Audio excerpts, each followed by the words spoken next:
Okay, hello friends. So today I'm going to start with the series of isomerism.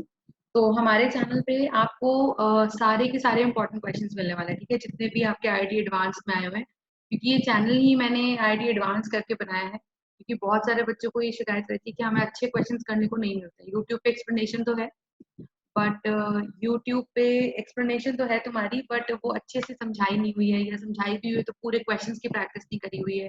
Questions करने के लिए तुमको question banks खरीदने पड़ते हैं, ठीक है। तो मेरे को कोई अगेंस्ट नहीं जाना है किसी के, इट्स ऑल अबाउट कि मैं उन लोगों तक पहुंच पाऊँ जो नहीं अफोर्ड कर पा रहे हैं वो कंटेंट, या वो नहीं अफोर्ड कर पा रहे हैं कि उन्हें कौन सा इंस्टीट्यूट का खरीदना चाहिए। आप अफोर्ड कर सकते हो तो बिल्कुल आप जाके लीजिए, कोई दिक्कत नहीं, लेकिन हमारे चैनल पे आपको हर टाइप का क्वेश्चन मिलेगा।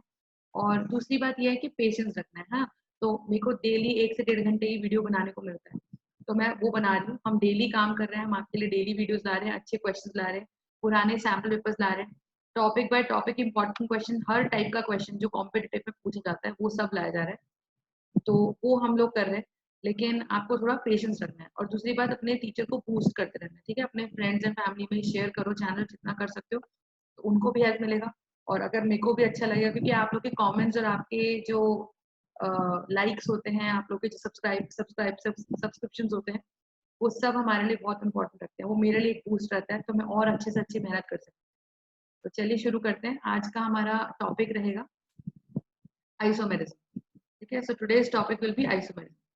तो when we have to do isomerism here, तो इसमें हम इंपॉर्टेंट क्वेश्चंस ही करने वाले हैं। तो सबसे पहला हमारा जो इंपॉर्टेंट क्वेश्चन है for isomerism is my first thing, और प्लस इसके अंदर जितनी भी आपकी इंपॉर्टेंट बुक्स है, जैसे आरती मुखर्जी है और संगेज है, हमारे चैनल पे आपको उन सबके एक्सप्लेन्ड सोल्यूशंस मिलने वाले हैं।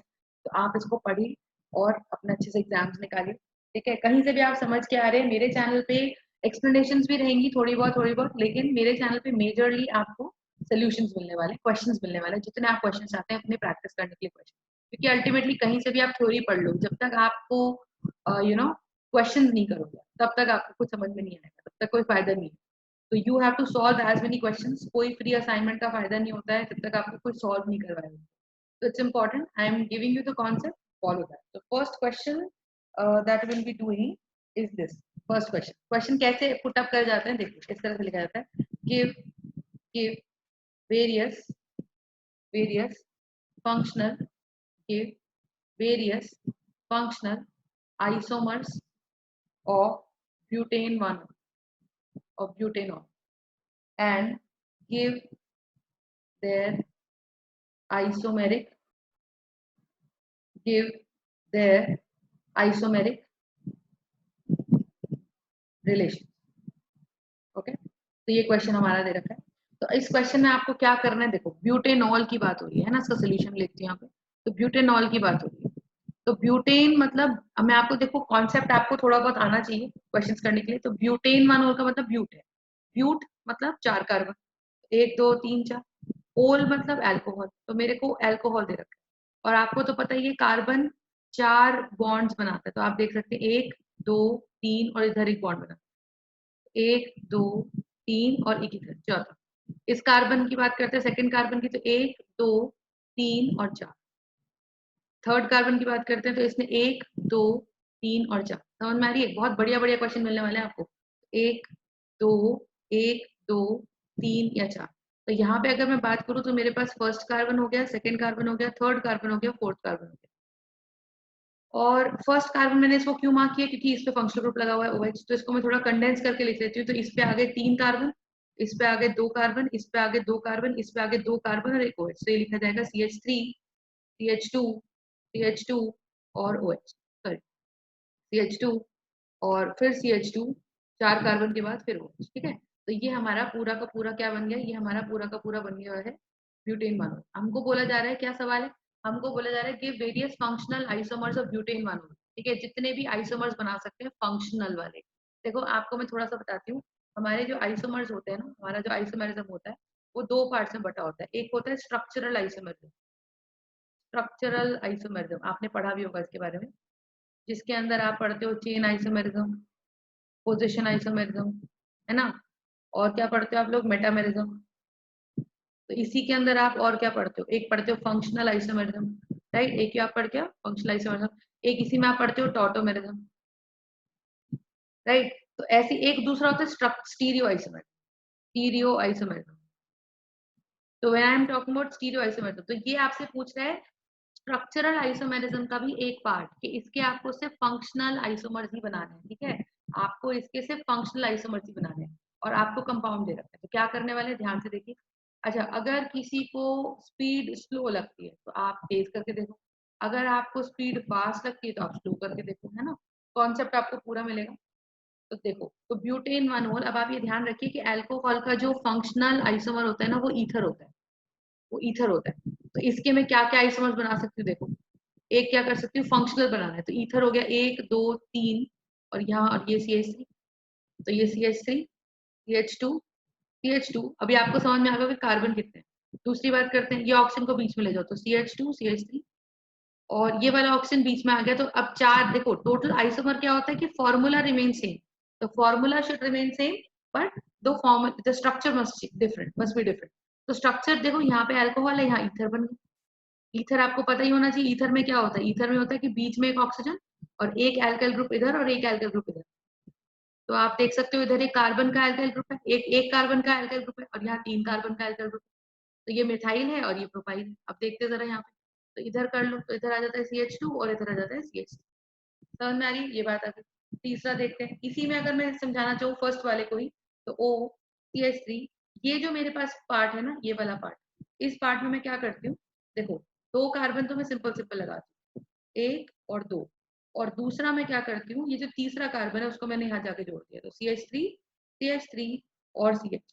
तो अब आप देख सकते हो कि ये अल्कोहल है, और इस अल्कोहल का हमारे पास 1 2 3 ईथर बन गए, जो कि इसके फंक्शनल आइसोमर्स है। अब मैं इनका नामकरण करती हूँ, देखो आपको समझ में आएगा, बहुत ही सिंपल। ये स्ट्रक्चर 1 2 3, अब रिलेशन लिखने को बोला है, बताओ। और ये मेरा मेन फंक्शन था, इसको मैं 4 मान लेती हूँ। तो 1 और 4 आपस में कैसे है देखो, फोर्थ है अल्कोहल और 1 है ईथर, तो 1 और 4, 2 और 4 क्या है देखो, 2 है ईथर। ईथर क्या होता है, जिसके एक बीच में ऑक्सीजन होता है और लेफ्ट और राइट पे दोनों तरफ एक एल्काइल ग्रुप होता है, ये भी ईथर। ये क्या है, ये भी एक ईथर है ना, तो ये भी ईथर है, तो ईथर है। तो और फोर्थ वाला अल्कोहल है, तो 1 4 2 4 2 4 2 और 4 और 3 और 4 आपस में क्या हो गए, आपस में हो गए फंक्शनल आइसोमर, आपस में हो गए फंक्शनल आइसोमर, राइट। अच्छा, ये हो गया। अब बताओ 1 और 2 आपस में कैसे, 1 और 2 आपस में कैसे, देखो दोनों ही ईथर है, तो फंक्शनल आइसोमर तो हो नहीं सकते, बिकॉज आइसोमर क्या होता है, फंक्शनल आइसोमर क्या होता है, आइसोमर जिनका स्ट्रक्चर अलग अलग हो बट फॉर्मूला सेम हो। तो अगर मैं इसे कंडेंस करती हूँ, तो 1 2 3 4 कार्बन C4, 3 2 5 2 7 और 3 8 3 10, तो हाइड्रोजन 10 हो गए और ऑक्सीजन 1 हो गया।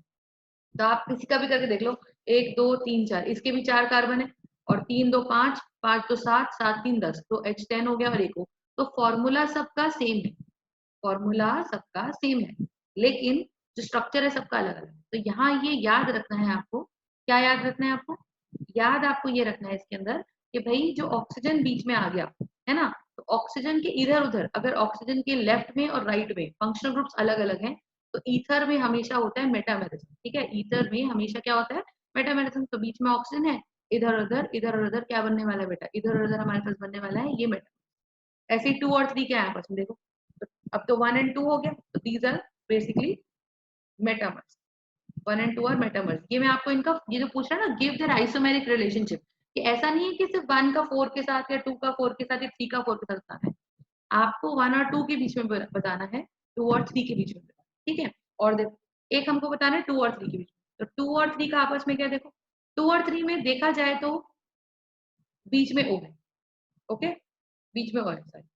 और इधर की तरफ 2 ग्रुप्स है, इधर की तरफ 2 ग्रुप्स है, इधर 3 है, इधर 1 है, तो ये भी मेटामर्स हो गए, है ना। 1 और 2 भी क्या है, 1 और 2 भी आपस में मेटामर्स है, और 2 और 3 भी आपस में मेटामर्स ही है। क्योंकि मेटामर्स क्या होते हैं, metamers are those functional groups, metamers are those functional groups which have got what, which have got different number of carbon atoms on the either side of the functional group। तो ये functional group कौन है हमारा यहाँ पे, oxygen. Oxygen के इधर की तरफ 2 कार्बन, इधर की तरफ 2 कार्बन, समझ में आ रही है ना बात। ऐसे ही ऑक्सीजन के इधर पे 1 कार्बन, ऑक्सीजन के इधर पे 3 कार्बन, तो उसके हिसाब से ये दोनों आपस में क्या हो गए, 2 और 3 आपस में मेटामर्स हो गए, क्योंकि इसके 2 कार्बन है इसके 3-3 कार्बन, तो एल्काइल ग्रुप्स ही अलग हो गए। अच्छा, अब बात करते हैं 1 एंड 3 की। 1 एंड 3 की, व्हाट इज 1 एंड 3 का रिलेशनशिप? देखो, 1 में एक तरफ 3 कार्बन, एक तरफ 1 कार्बन, बीच में ऑक्सीजन। 3 में भी एक में एक तरफ 1 कार्बन, एक तरफ 3 कार्बन और बीच में ऑक्सीजन। तो फिर ये तो मेटामर्स नहीं हो सकते, क्योंकि metamers are those functional groups. Metamers are those isomers which have got the same chemical formula but different number of carbon atoms on the other side of the functional group. मतलब functional groups में बीच में आना चाहिए, ये पहचान है। तो अगर functional group उसमें बीच में आना चाहिए तो 3 इधर है और 1 इधर है।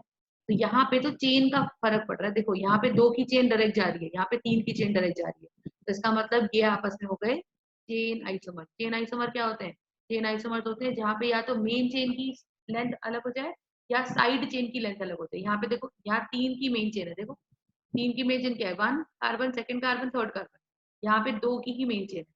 तो इसका मतलब ये 3 की चेन हो गई एक तरफ एल्काइल ग्रुप की, और ये 2 की मेन चेन होगी, क्योंकि ये तो CH3 साइड चेन बन गया ना।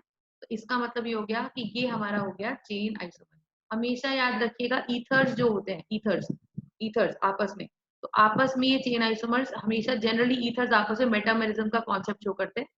और पोजीशन आइसोमेरिज्म कभी भी ईथर्स में नहीं लगता। अगर आपको वो पोजीशन आइसोमेरिज्म की फीलिंग दे रहा है तो आप उसको पोजीशन ना लिखिए, मेटामेरिज्म लिखो, वो आपका करेक्ट आंसर है।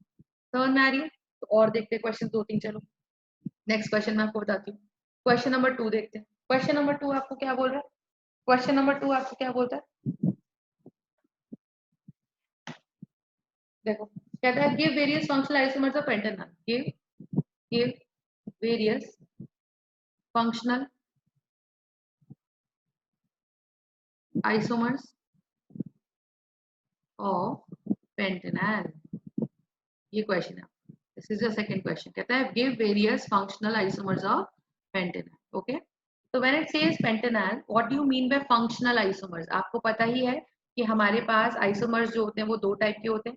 एक होता है स्टीरियो आइसोमेरिज्म और एक होता है स्ट्रक्चरल आइसोमेरिज्म। तो स्ट्रक्चरल आइसोमेरिज्म की अगर मैं बात करती हूँ, स्ट्रक्चरल आइसोमेरिज्म की, तो स्ट्रक्चरल आइसोमेरिज्म में क्या क्या पार्ट्स होते हैं बेटा? एक होता है चेन आइसोमेरिज्म, एक होता है पोजीशन आइसोमेरिज्म, होता है ना, chain isomerism, position isomerism, tautomerism, metamerism. ठीक है, तो position, chain, tautomerism, metamerism and functional isomerism. तो ये आपसे सारे आइसोमर बनाने को नहीं बोल रहा है, सवाल ध्यान से पढ़िएगा। ये आपको सिर्फ फंक्शनल आइसोमर बनाने के लिए बोल रहा है। ठीक है, तो अगर ये आपको सिर्फ फंक्शनल आइसोमर बनाने के लिए बोल रहा है तो देखते हैं। ये है, अच्छा, तो फंक्शनल बनाते हैं। तो ये पेंटेनॉल है। पेंटेनॉल का मतलब एल आ रहा है एंड में, यानी कि ये एक एल्डिहाइड। अगर ये एक एल्डिहाइड है तो CH3, पेंट मतलब 5 कार्बन, तो 1 2 3 4 5, और पांचवें कार्बन पे लग रहा है बेटा CHO। तो कंडेंस्ड फॉर्म में इसको जोड़ के लिखूंगी तो ये बनेगा CH3 CH2 CH2 CH2 CHO। लेकिन इसे ओपन करके अगर लिखना है, ओपन करके लिखना है तो कैसे लिखना है? देखो, हर कार्बन आपको पता है 4 बॉन्ड्स बनाते हैं, तो 1 2 3 और 4, 1 2 3 और 4। इस कार्बन ने क्या बनाया? 1 2 3 और 4, 1 2 3 3 और 4। समझ में आ रही है? कुछ क्वेश्चन अभी हम लोग MCQ वाले भी करेंगे जो बहुत अच्छे वाले क्वेश्चन है, तो ये आपको बहुत ही अच्छे से करके रखते हैं। अब देखो जरा, तो इसको मैंने ये कंडेंस फॉर्म लिख दी। अब मुझे इसके फंक्शनल आइसोमर्स बनाने हैं, देखिए, और उनका आपस में एक आइसोमेरिक रिलेशनशिप बताना है। I have to tell the isomeric, sorry, isomeric relationship. Okay, I have to tell the isomeric relation, right? तो ये आइसोमेरिक रिलेशनशिप कैसे बताएंगे, ध्यान से देखो। तो एल्डिहाइड्स का आइसोमर जो होता है, एल्डिहाइड्स का जो हमारा फंक्शनल आइसोमर होता है, एल्डिहाइड्स का जो फंक्शनल आइसोमर होता है वो तो कीटोन्स ही होते हैं, है ना? फंक्शनल आइसोमर जो होता है वो तो कीटोन्स ही होते हैं। तो एक हो गया कीटोन, ठीक है जी, एक हो गया कीटोन मेरे पास।